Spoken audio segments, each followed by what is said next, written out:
Hello everyone, आप सभी का आपके चैनल ये स्टडी केंद्र पर एक बार फिर स्वागत है। मैं आप सभी के लिए यूजी होम साइंस का एक और टेस्ट सीरीज़ लेकर हाजिर हूँ। इससे पहले मैंने एक क्लास लिया था जिसमें मैंने फूड प्रोसेसिंग एंड टेक्नोलॉजी को अच्छे से समझाया था। उसी से रिलेटेड इस टेस्ट सीरीज़ में मैंने प्रश्नों को लिया है। वीडियो को अंत तक जरूर से देखिएगा। इस टेस्ट सीरीज़ में मैंने कुछ प्रश्न ऐसे भी लिए हैं जो आपके इस साल परीक्षा में भी आए थे और पिछले साल भी परीक्षा में आए थे। तो प्रश्न बहुत इम्पॉर्टेंट है, तो वीडियो को अंत तक देखिएगा और ध्यान दीजिएगा कि इस साल जो एमए होम साइंस का एग्ज़ाम हुआ है उसमें क्या हुआ है कि पिछले 2 सालों के पेपर से प्रश्न पूछे गए थे। तो लगभग आपके 5 से 6 ऐसे प्रश्न थे जो रिपीटेड हुए थे। इससे ज़्यादा भी प्रश्न रिपीटेड हो सकते हैं इस साल आने वाले। तो आपको अच्छे से प्रिपरेशन करना है, अपनी तैयारी करते रहिए। आइए प्रश्नों को देखते हैं।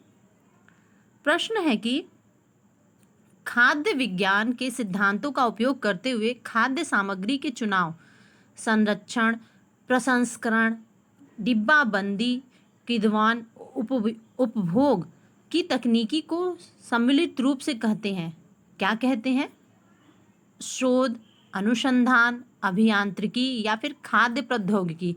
तो ध्यान दीजिएगा, इसे हम क्या कहेंगे? तो इसे हम लोगों ने पढ़ा था, तो ये ऑप्शन डी हमारा सही हो जाएगा। इसे हम खाद्य प्रौद्योगिकी कहते हैं, जिसमें हम लोग खाद्य पदार्थों को विभिन्न प्रकार से पैक करना, उनका संरक्षण करना, उनको कैसे कई समय तक सुरक्षित रख सकते हैं, इन सभी चीज़ों के बारे में पढ़ते हैं।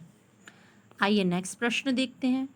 प्रश्न है कि भारतीय खाद्य आयोग संसाधित खाद्यों के प्रमुख उत्पादन के रूप में उभरा है। जीडीपी में इसका कितने प्रतिशत योगदान है?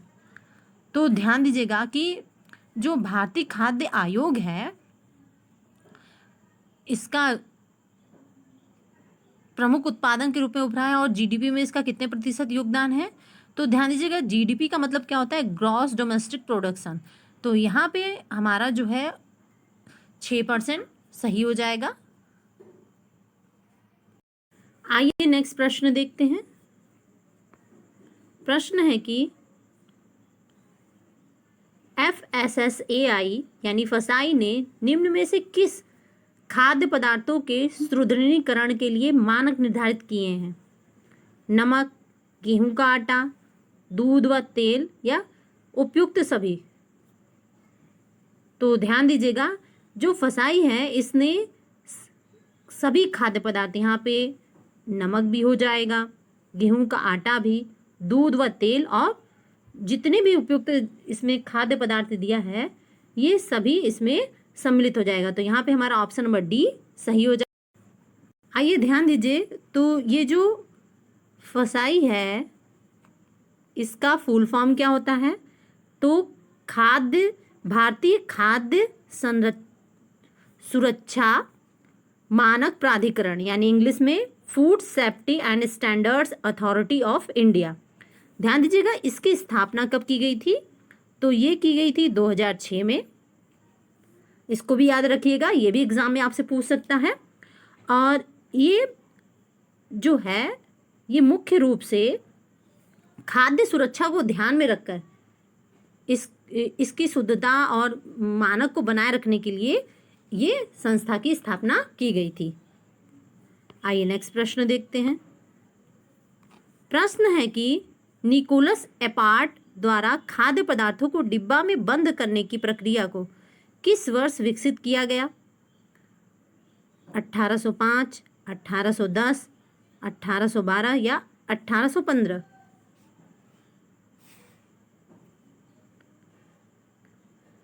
तो ध्यान दीजिएगा, यहाँ पे हमारा ऑप्शन नंबर बी सही हो जाएगा। जो निकोलस एपार्ट द्वारा खाद्य पदार्थों को सबसे पहले डिब्बे में बंद करने की प्रक्रिया को विकसित किया गया वो 1810 में। ये बहुत इंपॉर्टेंट प्रश्न है और ये लास्ट ईयर ये पूछा भी गया था, तो इसे याद रखिएगा।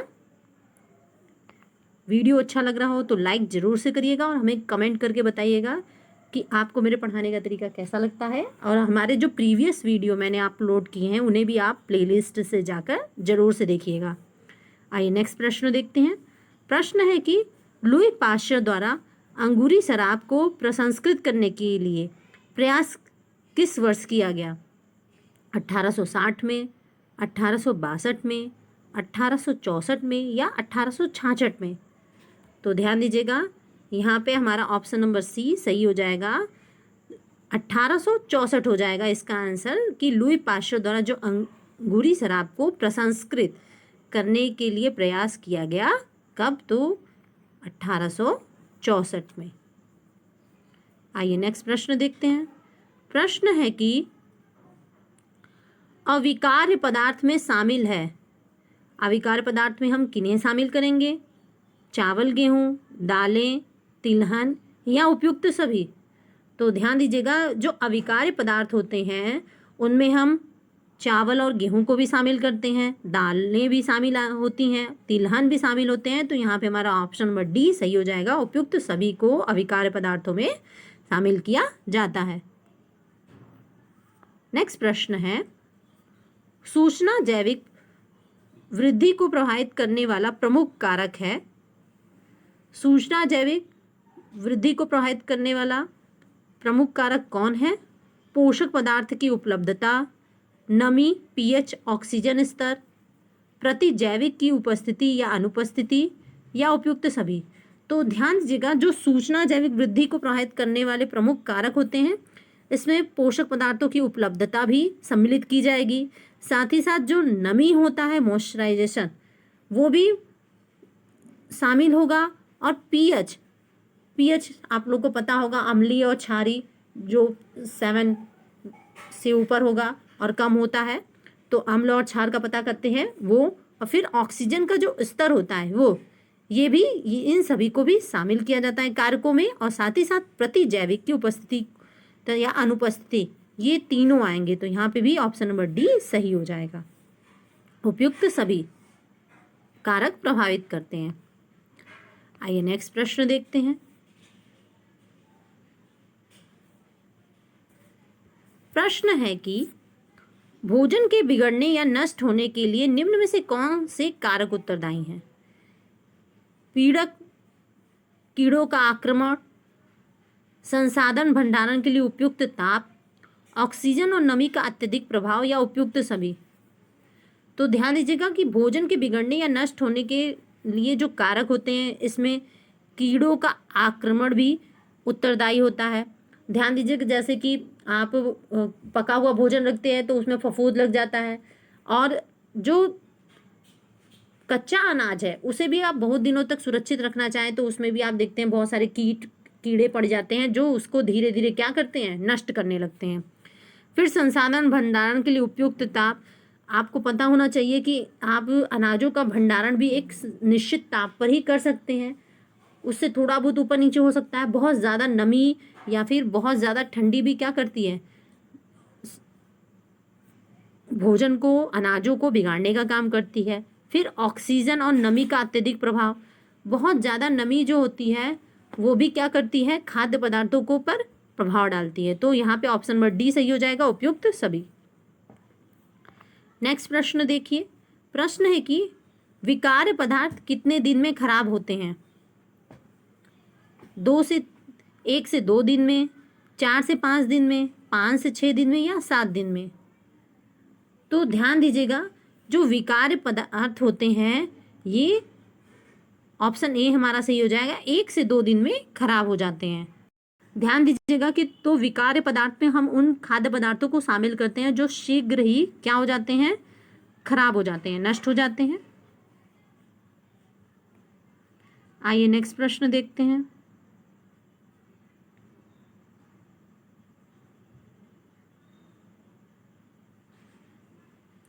प्रश्न है कि निम्नलिखित में से कौन विकार पदार्थ में शामिल है?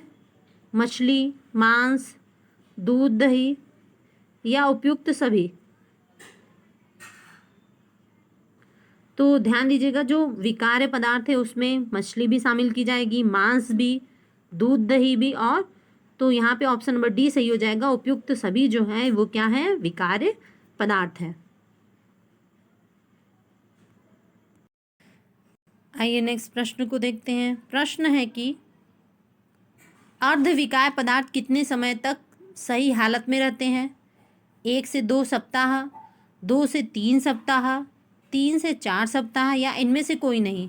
तो ध्यान दीजिए, अर्धविकार पदार्थ में क्या होता है कि वे चीज़ें शामिल होती हैं जो विकार्य पदार्थ से थोड़ी देर में खराब होती हैं। ठीक, तो अब यहाँ पे जो ये अर्धविकार्य पदार्थ होते हैं ये कितने समय तक सही हालत में रहते हैं? तो यहाँ पे जो है हमारा ऑप्शन ए सही हो जाएगा, 1 से 2 सप्ताह तक ये सही हालत में रहते हैं। नेक्स्ट प्रश्न देखते हैं। प्रश्न है कि फल और सब्जियों को निम्न में से किस में शामिल करते हैं? अविकार्य पदार्थ में, विकार्य पदार्थ में, अर्धविकार्य पदार्थ में या फिर इनमें से कोई नहीं? तो ध्यान दीजिएगा, जो फल और सब्जियां होती हैं इनको हम, ऑप्शन सी हमारा सही हो जाएगा, अर्धविकार्य पदार्थ में सम्मिलित करते हैं। ध्यान दीजिएगा, जो फल और सब्जियां होती हैं वो 1 से 2 सप्ताह तक इनको हम क्या कर सकते हैं? सुरक्षित रख सकते हैं। कुछ सब्जियां ऐसी होती हैं और कुछ नहीं होती, वो 1-2 दिन में, तो हम इनको दोनों में ही शामिल कर सकते हैं। कुछ सब्जियां बहुत ताज़ी 2-3 दिन के लिए ही रखती हैं, तो इसीलिए फल और सब्जियों को क्या करते हैं हम? अर्धविकार्य पदार्थ में सम्मिलित करते हैं। अगर आप इनको फ्रिज में संरक्षित रखते हैं तो इनको लंबे समय तक संरक्षित रख सकते हैं एक सर्टेन टेम्परेचर पे। आइए नेक्स्ट प्रश्न देखते हैं। प्रश्न है कि कच्चे संघटकों को खाद्य पदार्थ में बदलने या खाद्य पदार्थों को अन्य रूपों में बदलने के लिए प्रयुक्त विधियों और तकनीकों का समूह है।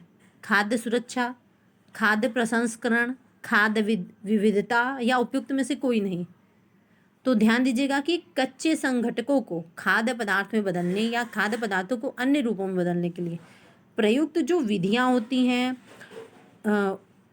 या तकनीक होती है उनको हम, यहाँ पे ऑप्शन नंबर बी हमारा सही हो जाएगा, इसे हम कहते हैं खाद्य प्रसंस्करण।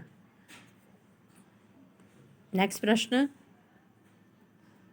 है कि भोज्य पदार्थों को भविष्य के लिए सुरक्षित रखना कहलाता है खाद्य एकत्रीकरण, खाद्य संरक्षण, खाद्य गलनांक या उपयुक्त में से सभी? तो ध्यान दीजिएगा, जब हम भोज्य पदार्थों को भविष्य के लिए सुरक्षित रखते हैं कि आने वाले समय में हम इस भोज्य पदार्थ का उपयोग करेंगे, तो इसे हम कहते हैं, ऑप्शन बी हमारा सही हो जाएगा, खाद्य संरक्षण। अब जैसे इस साल गेहूं का उत्पादन हो रहा है, चावल का उत्पादन हो रहा है, तो हम उसको संरक्षित करके, अनाजों को संरक्षित करके रख लेते हैं कि नेक्स्ट ईयर तक हम इसका उपयोग करते रहेंगे जब तक इसकी फसल का समय फिर से ना आ जाए। आइए नेक्स्ट प्रश्न देखते हैं। प्रश्न है कि खाद्य प्रौद्योगिकी क्या है? एक विज्ञान है।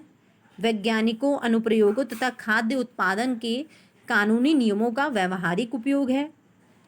अभियांत्रिक या खाद्य विज्ञान दोनों शामिल है या उपयुक्त में से सभी? तो ध्यान दीजिएगा, जो खाद्य प्रौद्योगिकी है ये क्या होती है? तो खाद्य प्रौद्योगिकी एक विज्ञान है, ये भी सही है। वैज्ञानिक अनुप्रयोगों तथा खाद्य उत्पादन के कानूनी नियमों का व्यवहारिक उपयोग है, तो ये भी सही है कि खाद्य पदार्थों को कैसे वैज्ञानिक नियमों के आधार पर संरक्षित किया जाए, उनको इस हिसाब से बनाया जाए कि उपभोक्ता को नुकसान भी ना पहुंचे और उनके स्वास्थ्य को ध्यान में रखा जाए, और साथ ही साथ अभियांत्रिक तथा खाद्य विज्ञान दोनों शामिल है, ये भी सही है। तो यहाँ पे हमारा क्या हो जाएगा? ऑप्शन नंबर डी सही हो जाएगा, उपयुक्त में से सभी सही है। इन सभी को हम क्या कहेंगे? खाद्य प्रौद्योगिकी। नेक्स्ट प्रश्न है हमारा कि भोजन संरक्षण की विधियां कौन है?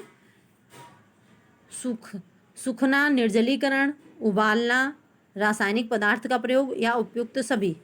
तो ध्यान दीजिएगा, जब हम भोजन को संरक्षण करने की विधि के बारे में बात करें तो इसमें उसको सुखाना, निर्जलीकरण, उसमें से पानी को जला देना, जैसे धूप में हम लोग खाद्य पदार्थों को संरक्षित करते हैं, जैसे चिप्स, पापड़ हो गया, किसी भी सब्जी को आप सुखाकर उसको कई दिनों तक संरक्षित रखकर उसका प्रयोग कर सकते हैं। जैसे गोभी को, आपने मटर को सुखा लिया, गोभी को सुखा लिया, बहुत सारी चीज़ें हैं। उबाल कर संरक्षित किया जाता है। भोजन संरक्षण की विधि इसमें ये भी शामिल है। रासायनिक पदार्थों का प्रयोग करके, तो इसे भी हम भोजन संरक्षण की विधियों में सम्मिलित करते हैं। जैसे कि हम अचार बनाते हैं चीनी, नमक के माध्यम से, जो भोजन है तेल के माध्यम से संरक्षित कर लेते हैं अचार को। तो यहाँ पे उपयुक्त सभी शामिल किया जाएगा। नेक्स्ट प्रश्न देखिए। प्रश्न है कि पाश्चुरीकरण मुख्य रूप से की जाती है दूध की, दही की, अरारोट की या आयोडीन नमक की। तो ध्यान दीजिएगा, आप सभी को पता है कि पाश्चुरीकरण क्या होता है। इसमें एक दूध को एक सर्टेन टेम्परेचर पे गर्म किया जाता है, तो ये हो जाएगा आपका दूध का पाश्चुरीकरण, जिससे कि उसमें उपस्थित जो जर्म्स हैं वो क्या हो जाए, नष्ट हो जाए। तो ये दूध का किया जाता है। नेक्स्ट प्रश्न है हमारा, भोज्य पदार्थों के सड़ने के मुख्य कारण है फफूंद, ईस्ट, कीट, उपयुक्त सभी। तो ध्यान दीजिएगा, जो भोज्य पदार्थों के सड़ने के मुख्य कारण होते हैं, फफूंद भी होता है, ईस्ट भी होता है और कीट भी होता है। अलग अलग भोज्य पदार्थों पे ये तीनों अपना इफेक्ट दिखाते हैं। किसी पे फफूंद लगता है, किसी पे ईस्ट लगता है और किसी पे कीट लगता है। और ये तीनों क्या कर देते हैं, भोज्य पदार्थ को सड़ा देते हैं और उसकी वास्तविक जो स्वरूप होती है उसको नष्ट कर देते हैं और उसके स्वाद को भी नष्ट कर देते हैं। तो यहाँ पे ऑप्शन नंबर डी हो जाएगा, उपयुक्त सभी। आपको टेस्ट सीरीज कैसा लगा हमें कमेंट करके ज़रूर से बताइएगा। आइए नेक्स्ट प्रश्न देखते हैं। प्रश्न है कि विनिर्मित खाद्य है अचार, जैम, मुरब्बा, शरबत, पापड़ और वड़ी या फिर उपयुक्त सभी। तो ध्यान दीजिएगा, यहाँ पे हमारा क्या हो जाएगा, जो विनिर्मित खाद्य पदार्थ है उसमें क्या आ जाएगा, अचार और जैम को भी शामिल करेंगे, मुरब्बा भी इसमें आ जाएगा, शरबत, पापड़ और वड़ी भी आ जाएगा। तो यहाँ पे ऑप्शन नंबर डी जो है ये उपयुक्त सभी विनिर्मित खाद्य पदार्थ हैं, ये सही हो जाएगा। ध्यान दीजिएगा, विनिर्मित खाद्य पदार्थ वे उत्पाद होते हैं जिसमें कच्ची सामग्री के मूल गुण काफ़ी समाप्त हो जाते हैं। इनके संरक्षण के लिए हम क्या करते हैं, नमक, तेल, चीनी का प्रयोग करते हैं। तो ध्यान दीजिएगा, विनिर्मित खाद्य पदार्थ क्या होते हैं, ये वे पदार्थ होते हैं जो अपना जब इनको हम बनाते हैं तो ये जो कच्चेपन में इनका जो स्वाद होता है, जो स्वरूप होता है, वो ये क्या कर देते हैं, खो देते हैं। उदाहरण के लिए जैसे हम आम का अचार बनाते हैं, जब आम कच्चा होता है तो उसका स्वाद, उसका रंग, ये सब क्या होता है, जब अचार बन जाता है तो उसमें क्या हो जाता है, बदल जाता है, परिवर्तन आ जाता है। आम थोड़ा मुलायम हो जाता है, उसमें लचक आ जाती है और उसमें मसालों को ऑब्जर्व कर लिया, सोख लेता है, जिससे क्या होता है, उसका स्वाद भी परिवर्तित हो जाता है। तो ये विनिर्मित खाद्य पदार्थ है। आइए नेक्स्ट प्रश्न देखते हैं। प्रश्न है कि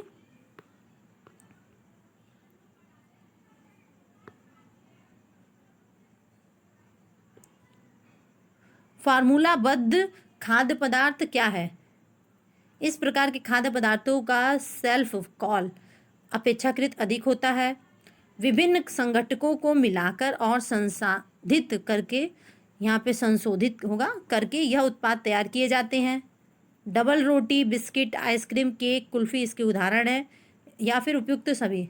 तो ध्यान दीजिएगा, फार्मूलाबद्ध खाद्य पदार्थ क्या हैं, तो इसमें हम इस प्रकार के खाद्य पदार्थ जो होते हैं वो सेल्फ कॉल अपेक्षाकृत अधिक होते हैं। तो ये सही है। साथ ही साथ ये विभिन्न संघटकों को मिलाकर और संशोधित का मतलब कि अगर किसी चीज़ में फैट ज़्यादा है तो उसे कम कर दिया जाता है रसायन को मिला के या फिर उसमें से अलग करके। साथ ही साथ उसमें कैलोरी ज़्यादा है तो उसे अलग किया जाता है। तो ये इसे हम संशोधन करना कहते हैं, करके उत्पाद को तैयार किया जाता है। तो ये भी सही है। और इसमें हम क्या क्या शामिल करते हैं, तो डबल रोटी आता है, साथ ही साथ बिस्किट आएगा, आइसक्रीम आएगी, केक आएगा, कुल्फ़ी आएगा, ये सभी क्या है, इसके उदाहरण है। तो यहाँ पे भी ऑप्शन नंबर डी सही हो जाएगा, उपयुक्त सभी जो हैं ये फार्मूलाबद्ध खाद्य पदार्थ हैं।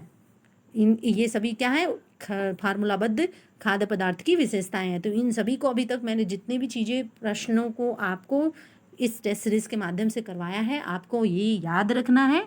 ये बहुत ही इम्पॉर्टेंट था। मैंने इससे पहले जो क्लास में पढ़ाया था उसी से रिलेटेड मैंने इस टेस्ट सीरीज़ को बनाया है, ताकि जो बच्चों ने क्लास नहीं किया है उस क्लास को कर लें। उसके बाद जब आप ये टेस्ट सीरीज़ देंगे तो आपका जो ये टॉपिक है फूड प्रोसेसिंग एंड टेक्नोलॉजी, ये आपकी पूरी अच्छे से तैयार हो जाएगी। और इससे अगर कोई भी प्रश्न आता है तो आपकी जो प्रैक्टिस अच्छी हो जाने की वजह से आप उस प्रश्न को ज़रूर से अच्छे से सही करेंगे। तो वीडियो कैसा लगा हमें कमेंट करके ज़रूर से बताइएगा और लाइक करिए, अपने फ्रेंडों में शेयर करिए। और अगर अभी तक आपने हमारे चैनल को सब्सक्राइब नहीं किया है तो please subscribe. Thank you everyone.